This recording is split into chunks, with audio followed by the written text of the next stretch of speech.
고난주간 마지막 날 아침입니다. 오늘도 주님의 은혜가 충만한 하루가 되시기를 기도합니다. 오늘 함께 나눌 말씀은 누가복음 23장 44절에서 46절의 말씀입니다. 제가 봉독하겠습니다. 때가 제6시쯤 되어 해가 빛을 잃고 온 땅에 어두움이 임하여 제9시까지 계속하며 성소의 휘장이 한가운데가 찢어지더라. 예수께서 큰 소리로 불러 이르시되 아버지 내 영혼을 아버지 손에 부탁하나이다 하고 이 말씀을 하신 후 숨지시니라. 아멘. 예수님께서 십자가 위에서 하신 마지막 말씀입니다. 마지막 말씀을 하시기 전에 여러 가지 일들이 있었습니다. 하나는 해가 빛을 잃고 온 땅에 어둠이 임했다는 것입니다. 마치 출애굽할 때에 하나님의 특별한 간섭 가운데 온 땅에 어둠이 임했던 것처럼 예수님께서 십자가에서 운명하시기 직전에 온 땅이 하나님에 의한 특별한 어둠이 땅을 덮게 되었습니다. 그리고 그 가운데 정말 특별한 일이 벌어졌는데요. 성소의 휘장이 한가운데가 찢어지더라 라고 되어 있습니다. 성소의 휘장이 찢어진 것은 정말 특별한 일입니다. 성소가 무엇인지, 휘장이 무엇인지 조금만 설명하고 넘어가자면 구약시대에 하나님의 백성들이 하나님 앞에 범죄하여서 하나님과의 관계가 멀어지게 되었을 때, 끊어지게 되었을 때 하나님과의 관계를 회복하는 방법이 제사였습니다. 그 제사는 희생제사였고 피를 통한 자신의 죄를 씻는 제사였습니다. 소나 양과 염소를 가지고 와서 자신의 죄를 대신하여서 그 희생양이 되는 제물들이 죽는 일이었습니다. 그 제사를 드릴 때에 성막이 있었고요. 성막들이 있었습니다. 성막들에서 짐승을 잡는 일을 해왔고 또 제사장과 함께 하나님 앞에 희생의 제사를 드렸던 것이 성막 안에서 이루어졌습니다. 성막은 그 내부가 이렇게 두 부분으로 나눠져 있었어요. 3분의 2 정도 되는 부분을 성소, 그 뒤에 3분의 1 정도 되는 부분을 지성소라고 나눠져 있었습니다. 일반적인 희생제사는 이 앞부분인 성소에서 드렸고요. 지성소에는 1년에 한 번 대제사장만 대속죄일에 특별한 제사 때만, 예배 때만 들어가는 것이 지성소였습니다. 지성소에는 속죄소라는 것이 있고 속죄소 안에 법궤라는 것이 있는데 이 법궤 안에는 만나가 담긴 항아리 그리고 아론의 쌍난 지팡이, 깨진 돌비 이런 것들이 담겨 있었습니다. 이것은 이스라엘 온 민족의 범죄를 상징하는 것들이에요. 그래서 1년에 한 번 대제사장이 대속죄일에 지성소에 들어가서 온 이스라엘의 민족의 죄를 대표하는 것들 위에 희생제사를 드림으로써 온 민족이 속죄함을 받는 그런 일을 하였던 것입니다. 그런데 이것은 하나님의 거룩한 임재가 있는 것이기 때문에 대제사장조차도 죄가 있는 상태로 함부로 들어오면 하나님께서 그 죄를 즉각 심판하셨어요. 그래서 죽을 수 있는 곳이 바로 지성소였습니다. 이런 특별한 공간, 하나님의 임재를 경험하는 특별한 공간이었기 때문에 성막 자체도 거룩히 구별하고 특별히 했지만 성소와 지성소를 구분하는 이 휘장을 지을 때도 특별하게 지었습니다. 얼마나 정성을 담았겠어요. 여러분이 만든다고 생각해 보세요. 하나님의 임재를 경험하고 하나님께서 정말로 특별히 역사하셨던 그 장소를 위한 휘장을 지는데 지성소 앞을 구별하는 휘장을 커튼 같은 거겠죠? 막을 짓는 것인데 얼마나 정성을 들였겠어요. 청색실, 홍색실 여러 가지 실로 아름답게 꼬아서 만들 뿐만 아니라 정말 튼튼하게 만들었기 때문에 웬만한 힘으로는 찢어지지 않았습니다. 여러분 커튼이 생각보다 찢기가 힘들어요. 여러분 한번 이렇게 집에 있는 커튼 엄마 몰래 한번 이렇게 한번 찢어보십시오. 찢어지지 않습니다. 특별히 이제 암막 커튼 같은 거 잘 안 찢어지죠. 이 성소에 있는 휘장은 어느 정도로 튼튼했냐면 양쪽에서 황소 2마리가 밧줄을 매달아서 당겨도 이 휘장이 찢어지지 않을 만큼 튼튼하게 만들어졌다고 합니다. 그런데 이게 찢어진 거예요. 이 성소 휘장이 찢어졌다는 것입니다. 사람이 그냥 찢을 수 있는 게 결코 아니었어요. 특별히 마태복음 27장 50절 보면 오늘 누가복음에는 그냥 성소 휘장이 찢어졌다 그랬는데 마태복음 27장 50절을 보면 위에서부터 아래로 찢어졌대요. 위에서부터 아래로. 높이 있는데 위에서부터 아래로 이렇게 찢어진 거예요. 밑에서부터 이렇게 찢은 게 아니고 가운데서부터 뜯어진 게 아니라 위에서부터 이렇게 뜯은 겁니다. 이것은요 하나님께서 잡고 뜯으셨다고 볼 수밖에 없는 일이죠. 하나님께서 예수님께서 운명하시는 그 순간에 그 거룩한 성막의 휘장을 하나님 쪽에서부터 잡아 찢어버리신 것입니다. 무슨 의미냐면 그동안은 성막에 들어오는 것도 특별한 일이었고 지성소는 대제사장만 특별히 들어올 수 있는 공간이었지만 이제는 그리스도 예수 안에 있는 모든 하나님의 백성이 성소를 지나 지성소에 들어가 살아계신 하나님을 직접 경험할 수 있는 시대를 하나님께서 열어버리신다는 하나님의 뜻과 의지가 담겨 있는 것입니다. 그래서 이제는 누구나 그리스도 예수 안에서 살아계신 하나님을 경험하며 예수 그리스도로 말미암아 하나님의 성령께서 믿는 자의 심령에 친히 함께 하셔서 살아계신 하나님을 경험할 수 있는 놀라운 은혜를 베풀어 주신 것입니다. 그리고 여기에는 한 가지 의미가 더 있어요. 모든 사람이 친히 하나님을 경험할 수 있는 은혜가 베풀어졌다라는 것을 넘어서 하나님께서 모든 사람을 마치 대제사장같이 부르셨다는 것입니다. 베드로전서 2장 9절 보니까요 이렇게 말씀하세요. 너희는 택하신 족속이요 왕같은 제사장이요 이렇게 말씀을 하세요. 하나님께서 너네 이제 심판받지 않으니까 구원받았으니까 알아서 살아라 이 정도가 아니라 우리를 구원받은 하나님 백성 삼으시고 하나님 백성을 넘어 거룩한 하나님의 자녀를 삼으시고 하나님의 자녀 삼으실 뿐만 아니라 거룩한 제사장으로 우리를 부르셨다는 것입니다. 여러분 예수님을 믿으면 반드시 바뀌는 게 있습니다. 반드시 변화되는 것이 있어요. 존재 가치가 변합니다. 가끔 이런 기대를 해요. 예수님 믿으면 무조건 모든 병이 다 낫습니까? 나을 수도 있고 안 나을 수도 있어요. 저도 고침받은 병이 있고요. 고침받지 못한 병이 있습니다. 사도 바울도 다른 사람의 죽을 병도 고쳤지만 자기 질병이 낫지 못하는 그런 일도 있었어요. 하나님 뜻에 달렸습니다. 예수 믿으면 무조건 부자 됩니까? 아니, 사업이 잘 될 수도 있고요. 안 될 수도 있어요. 이건 하나님의 뜻에 달린 겁니다. 예수님 믿으면 무조건 좋은 대학 가고 무조건 좋은 직장 취직합니까? 될 수도 있고요. 안 될 수도 있어요. 그런데 예수님을 믿으면 무조건 바뀌는 게 있습니다. 존재 가치예요. 단순히 돈 버는 기계로 이 땅 살다가 죽는 그런 존재가 아니고요. 한 줌의 흙같이 없어질 허무한 존재로 끝나는 것도 아닙니다. 우리는 그리스도 예수 안에서 하나님께서 택하여 부르신 거룩한 예수 그리스도의 제사장으로 우리를 부르신 거예요. 거룩한 사명자로 우리를 불러주신 것입니다.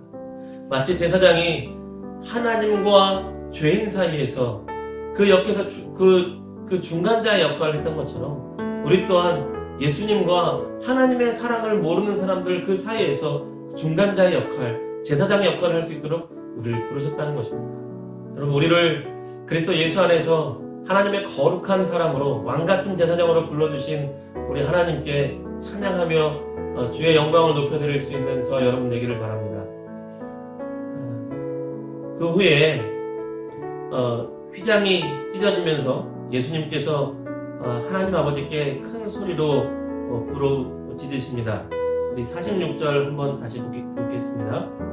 예수께서 큰 소리로 불러 이르시되 아버지 내 영혼을 아버지 손에 부탁하나이다 하고 이 말씀을 하신 후에 숨지시니라. 아멘. 예수님께서 마지막 하신 말씀은 하나님께 내 영혼을 부탁합니다 라고 말씀하신 기도였습니다. 가상칠언의 첫 말씀도 기도였죠. 아버지 저들은 저들의 죄를 알지 못합니다. 용서해 주십시오. 저들의 죄를 사해 주십시오 라는 기도가 가상칠언의 첫 번째 말씀이었습니다. 그리고 가상칠언의 마지막 말씀 또한 아버지여 내 영혼을 아버지 손에 부탁합니다 라고 말씀하시는 기도였어요. 여러분, 십자가의 고통은 인간이 만들어낼 수 있는 가장 극악한 처형 방법이라고 하지요. 언제 정신을 잃어도 이상하지 않는, 그리고 숨을 거두시기 직전에 가장 고통스러운 순간에도 우리 예수님께서는 하나님 아버지께 기도를 하셨습니다. 가상칠언의 첫 말씀과 마지막 말씀이 기도로 되었을 뿐만 아니라 인생의 마지막 순간의 마지막 말씀 또한 기도로서 그 삶을 마치셨다는 것입니다. 여러분, 우리가 예수님의 사람으로서 예수님을 닮아야 된다 이런 얘기들 많이 하죠. 예수님의 그 분량까지 자라가야 된다 이런 얘기도 합니다. 그래서 보통 예수님을 닮아가자 그러면 착하게 살아야 된다고 생각을 해요. 물론 맞습니다. 착하게 살아야 돼요. 틀리지 않습니다. 성령의 9가지 열매를 맺어서 예수님을 닮은 성품이 되어야 됩니다. 착한 사람이 되는 것 맞아요. 그런데 착한 사람만 되는 것은 아닙니다. 우리가 십자가에서 나타난 예수님의 마음 볼 수 있죠. 십자가의 그 처절한 고통 속에서도 영원권을 향한 하나님 아버지의 뜻을 강렬하게 품고 계시는 예수 그리스도의 마음을 우리가 볼 수 있습니다. 우리가 예수님을 닮는다면 이것을 결코 놓쳐서는 안 돼요. 영원권을 향한 예수 그리스도의 거룩한 열정, 그 불붙는 열정, 자기 생명을 다 바치면서도 쏟으셨던 그 열정을 우리는 닮아야 됩니다. 또 하나, 예수님께서 이 마지막 순간까지도 기도를 하셨던 만큼 예수님은 온 삶이 기도로 채워져 있었습니다. 하루가 너무 바빠서 기도할 수 없다면 새벽 오히려 미명에 나가서 기도하셨어요. 기도할 수가 없다면 악착같이 기도할 시간을 찾으시고 악착같이 기도할 장소를 찾으셔서 산에 올라가서라도 새벽에 나아가서라도 기도를 하셨던 분이 바로 우리 예수님이십니다. 우리가 예수님을 닮는다면 이것도 닮아야 돼요. 바쁘지만 기도해야 됩니다. 피곤하지만 기도해야 돼요. 예수님이 하셨다면 우리도 해야죠. 예수께서 기도하심으로 하나님과의 친밀한 관계를 누리시고 기도하심으로 성령의 능력 가운데 살아가셨다면 우리도 기도로 살아가야 될 줄로 믿습니다. 또 하나, 우리 마지막 말씀 한 번 더 보겠습니다. 46절 한 번 더 읽어볼게요. 예수께서 큰 소리로 불러 이르시되 아버지여 내 영혼을 아버지의 손에 부탁하나이다 하고 이 말씀을 하신 후에 숨지시니라. 아멘. 예수님께서 내 영혼을 아버지께 부탁한다고 말씀하셨습니다. 영혼을 부탁하신대요. 종종 과학적으로 영혼이 있느냐 없느냐 증명돼야 되지 않느냐 이런 이야기를 하지만 과학적으로 증명이 되든 안 되든 저는 예수님의 말씀을 믿습니다. 예수님께서 내 영혼을 아버지께 의탁한다고 말씀하시면 저는 그 말씀을 그대로 믿습니다. 또 하나, 예수님께서 자기 영혼을 하나님 아버지께 의탁하고 부탁하신대요. 이 말씀을 그대로 우리에게도 적용해 봅시다. 당신은 당신의 영혼을 의탁하고 부탁할 하나님 아버지가 계십니까? 절대자가 의지하고 의탁할 절대자가 계신가요? 얼마 전 한 정치인의 이야기를 들었습니다. 이름은 밝히지 않겠어요. 제 개인적으로 호감이 있는 정치인입니다. 완벽히 신뢰하는 것은 아니지만 언젠가 이 사람도 실수할 수 있을지 몰라 라는 정도의 호감을 가지고 있는 정치인입니다. 호감이 좀 있기 때문에 그런 생각을 했어요. 이 사람이 기독교인이면 참 좋겠다. 예수님 믿는 사람이면 참 좋겠다라는 생각을 했습니다. 그러다가 얼마 전에 페이스북에서 이 정치인이 2014년에 쓴 글을 봤어요. 봤더니 교회 다니더라고요. 교회 다니고 집사님이 되었다는 그런 글이었습니다. 본인이 어떻게 예수님을 믿게 됐는가, 신앙생활을 하게 됐는가 이런 내용을 썼는데 그 아들이 굉장히 위독한 병에 걸렸었답니다. 수술실 앞에서 기다리는데 다른 분들 중에 기도하는 사람들이 있는데 자기는 기도를 할 줄 모르더래요.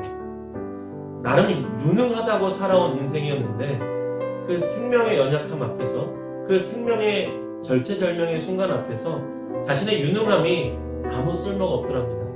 자기가 의지하고 의존할 절대자가 필요하다는 것을 인정하고 믿어야겠다는 결단을 했다는 것입니다. 참 감사하게도 다행히 그 아들 자제분은 건강하게 회복이 되었고, 이 정치인도 예수님을 구주와 주님으로 영접하고 세례 교육을 받고 세례를 받고 또 성경 공부를 하고 집사님이 되었다는 이야기를 들었습니다. 참 반가운 이야기였어요.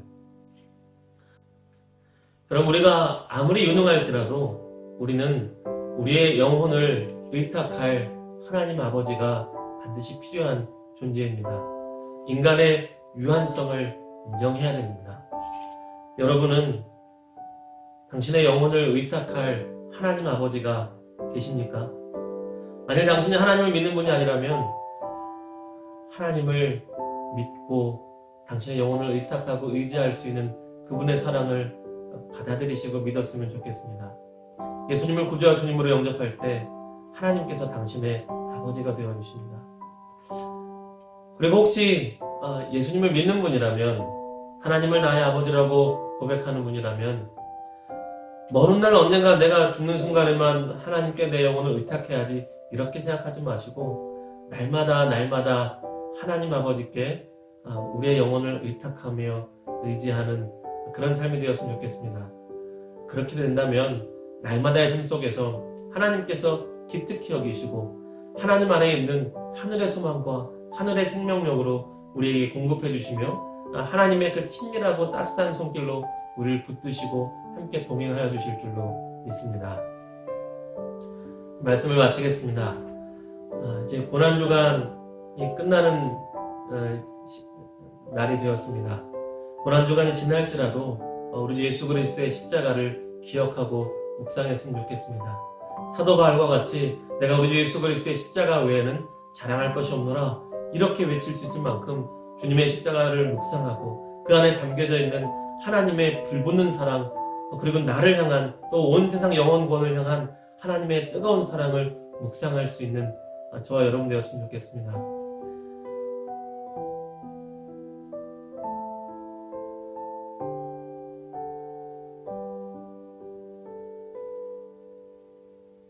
오늘도 우리 하나님 아버지와 함께 하심으로 복된 하루 되시기를 주님의 이름으로 축복합니다. 네, 기도하겠습니다. 좋으신 하나님 아버지 감사합니다. 언제나 우리와 함께 해주심을 감사와 찬양을 드립니다. 하나님께서 친히 휘장을 찢으시고 우리와 직접 만나시기 위해 더욱더 가까이 오신 말씀을 배웠습니다. 하나님, 사랑하는 만큼 열정이 있다는 것을 압니다. 하나님, 우리를 너무나 사랑하셔서 너무나 함께 있고 싶어 하시는 그 열정이 십자가에 나타난 것을 우리가 보았습니다. 하나님, 그 사랑 감사하여 주의 이름 찬양하며 주님과 날마다 더욱더 함께하는 복된 믿음의 사람들 다 되게 하여 주시옵소서. 아버지, 또한 내 영혼을 하나님께 의탁합니다. 내 영혼을 아버지께 의탁합니다 라고 하셨던 예수님의 말씀을 기억합니다. 온 삶을 기도로 채우시고 온 삶을 하나님과 함께 하셨던 그 예수님의 기도의 열정 또한 우리가 마음 깊이 새겨봅니다. 우리 또한 예수님을 닮아감으로 날마다의 삶 속에서 더욱더 기도의 열심을 낼 수 있는 하나님과 함께하는 일에 하나님과 함께하는 일에 더욱더 열심을 내는 우리 믿음의 사람들 되기를 원합니다. 주여, 우리가 믿음을 결단해 하나님 앞에 나아갈 때 기특히 여기시고 주여 함께하여 주시옵소서. 하나님, 날마다의 삶 속에서 그 영혼 아버지께 의탁할 때에 주님 친히 함께하여 주시옵시고 성령의 충만함 가운데 하나님의 따스한 품을 누릴 수 있는 복된 믿음의 사람들 되게 하여 주시옵소서. 언제나 우리와 함께 하심을 감사와 찬양을 드리며 우리를 사랑하셔서 십자가에 달려 죽기까지 사랑하신 우리 구주 예수 그리스도의 이름 받들어 감사하며 기도 올리옵나이다. 아멘.